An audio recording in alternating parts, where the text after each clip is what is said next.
Hey everyone, this is Tara from Tara Kiersing Photography, and today I'm going to show you how to make a GIF.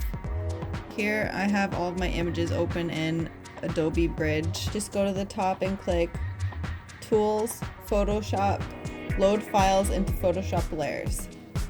It might take a minute depending on how many images you're trying to open. Once your images finish loading into Photoshop, we want to align all of these layers. So select them all, click Edit, Auto Align Layers, and for projection I usually click Auto. Let's see how well the images are lined up.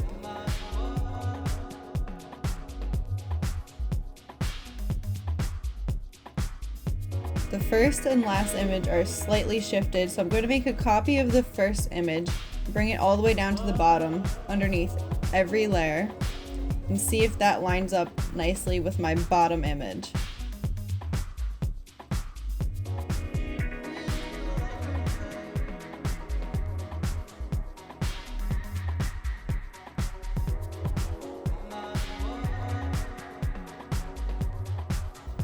Not a perfect image composite, but for a GIF it looks good enough. So I'm going to merge these two bottom layers.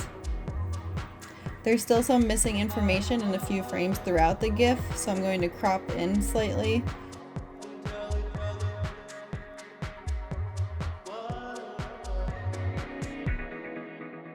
At this point you can use the timeline window in Photoshop to finish creating the GIF, but I prefer to work in Adobe Premiere Pro. The workspace just seems easier to use at this point.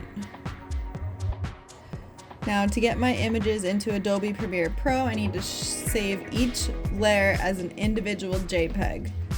There might be an easier way to do this, but I'm not sure, so I'm just making each layer visible one at a time and saving them. Now we're going to switch over to Adobe Premiere. I learned how to use this program in college, so some of this stuff I don't even know what I'm talking about. I just keep doing what I've been doing the whole time. So open up Adobe Premiere, create a new project, name it, and choose the save location. I don't make any other changes to this spot. Once your workspace loads, drag all of your new JPEGs into the lower left corner. This is where you're going to find all of your raw footage to work with.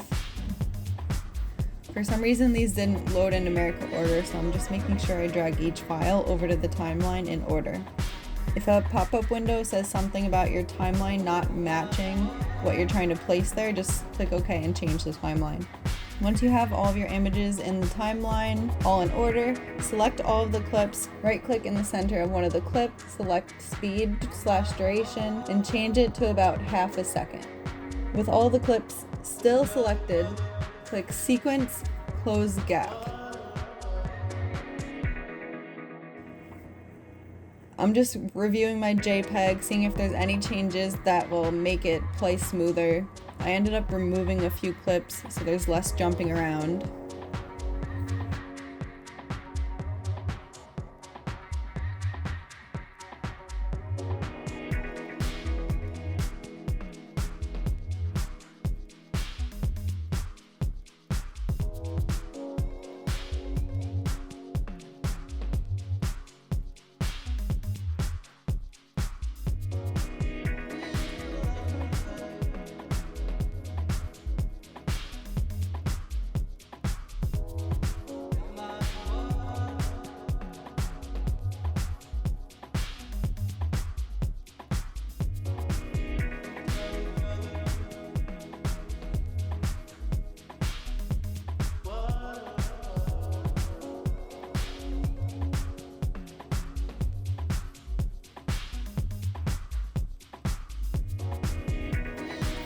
And this is where I realized I made my clips too short, so I had to go back in, separate them, and change the duration. It's probably a better way to do this, but like I said, don't really know what I'm doing, so.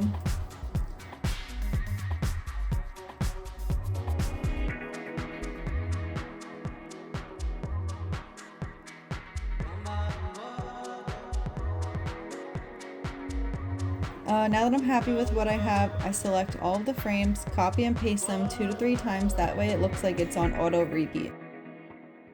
To export, I select all of the frames, go to the top and click File, Export Media.